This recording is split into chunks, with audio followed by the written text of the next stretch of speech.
have someone who is an extremely accomplished shooter,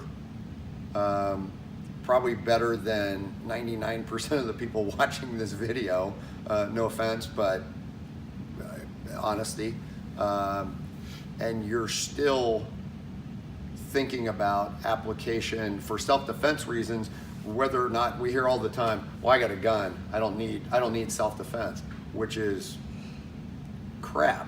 One, because you can't deploy the weapon at all times. You may be places where you cannot carry a firearm, and you're assuming that you can get to it again, but you're still having the thought process of people go, one of the best things I ever heard from any of my training, Darren Levine, who's the head of the system here for Krav Maga in North America, we were talking about guys training in special forces, especially like a SEAL or someone else, and they go, I've got all these weapons, I've got all this stuff, I've got my team behind me, why do I need to work on a choke defense? And his answer was, why wouldn't you want to become a complete warrior? That to me I went, yeah, absolutely. Because what happens when the shit hits the fan and you don't have your firearm, or you don't have a way to do it, or you have to take care of someone else or a family member?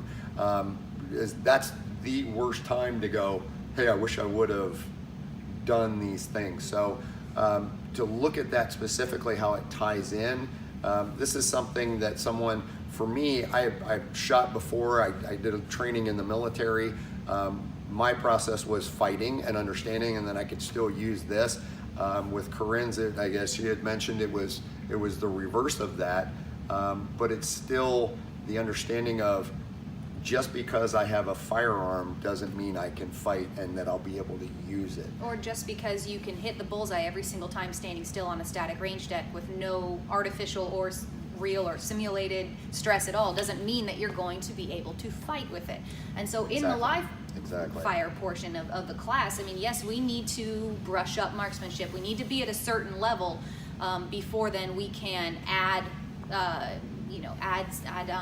techniques. We can add some pressure, because once we add pressure, we normally begin to unravel a little bit. So if we begin with a tight grouping of skill sets that begin to unravel just a little bit with stress, we're still going to be golden. And I think that is the main benefit of this class, is that people get to see that they don't perform in real life the way that they do in their minds, and the true student is going to take that, be thankful for that magnifying glass that was shining on the areas that they need to improve, and go, okay, this is what I need to practice. I want to always have all my practices be like this, where I'm driving myself to the point where I fail, because now I know where my weak area is. Same reason why, if I was playing a piece, I'm going to push the tempo a little bit to see where I'm going to start to break down and work on those areas, because those are my weak areas. A true student wants to know where they're weak, not just be happy about where they're strong.